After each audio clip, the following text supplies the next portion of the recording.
فرمایا زینب میں نے کربلا میں اکیلا شہید ہو جانا ہے، زینب میرا کچھ نہیں رہے گا، زینب میرے بعد تم نے اکیلے شام جانا ہے، زینب میرے لیے آنکھیں کھولو۔ بی بی نے آنکھیں کھولی، بی بی نے فرمایا حسین آج آنکھیں کھول رہی ہوں، لیکن یاد رکھنا ایک وقت آئے گا میں کہوں گی آنکھیں کھولو، تب تم نے آنکھیں کھولنی ہیں۔ امام حسین سوچتے رہے کب وہ وقت آئے گا جب زینب کہے گی آنکھیں کھولو۔ کربلا آ گئی، قاسم شہید ہو گئے، اکبر شہید ہو گئے، اصغر شہید ہو گئے، عباس شہید ہو گئے، امام حسین شہید ہو گئے، خیمے جل گئے، شام غریبہ آ گئے، شام کے لیے قافلہ روانہ ہو گیا، کوفے کے بازاروں سے گزر گئے، شام کے بازار میں پہلا قدم آنا تھا۔ امام حسین نے آنکھیں بند کی، بی بی کی صدا آئی حسین آنکھیں کھولو۔ انہوں نے کیا کیا نہیں پھینکا، کسی نے جلتے ہوئے کپڑے پھینکے، کسی نے گرم پانی پھینکا، جسے کچھ نہ ملا اس نے نیچے سے پتھر پھینکے۔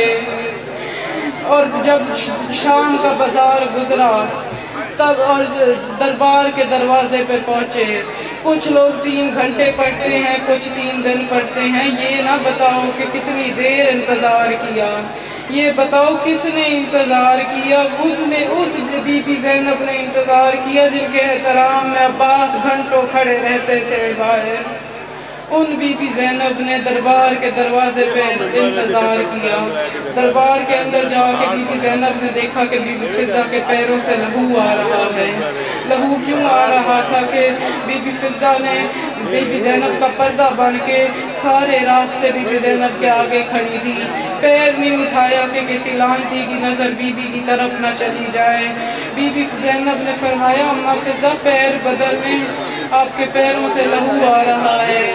بی بی فضہ نے فرمایا میں کیسے پیر بدلوں، میں کیوں پیر بدلوں، میں نے اسی وقت کے لیے تو نبی سے سانسیں مانگی تھی کہ میں بی بی زینب کا پردہ بن کے کسی دن کھڑی ہو پاؤں۔ اتنا کہنا تھا، یزید نے سپاہی کو کہا کہ ان میں سے علی کی بیٹی کون سی ہے، میں نے علی کی بیٹی کو دیکھنا ہے، مجھے بتاؤ علی کی بیٹی کون سی ہے۔ سپاہی بی بی فضہ کے پاس گیا، سپاہی نے کہا اے ضعیفہ آگے سے ہٹ جاؤ، ہمارے حاکم نے علی کی بیٹی کو دیکھنا ہے۔ بی بی زینب نے فرمایا اماں فضہ یہ آپ کو کچھ کہہ نہ دیں، آگے سے ہٹ جائیں۔ بی بی فضہ نے فرمایا یا تو اماں نہ بلاؤ یا تو ہٹنے کا نہ کہو، میں آگے سے نہیں ہٹ سکتی۔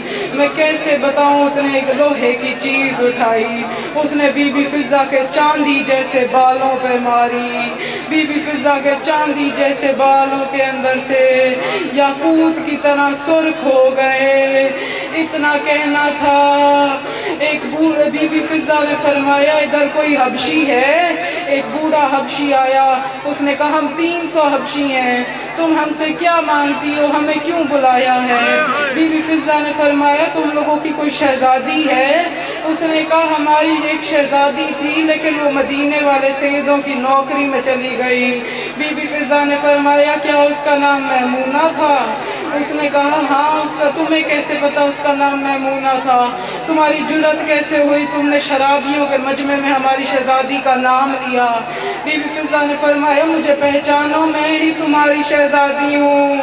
بوڑھے حبشی نے کہا اگر تم ہی ہماری شہزادی ہو تو میں تم سے بات نہیں کرتا، مدینے والے سیدوں کی نوکری چھوڑ کے شرابی کے دربار میں کیوں آئی ہو؟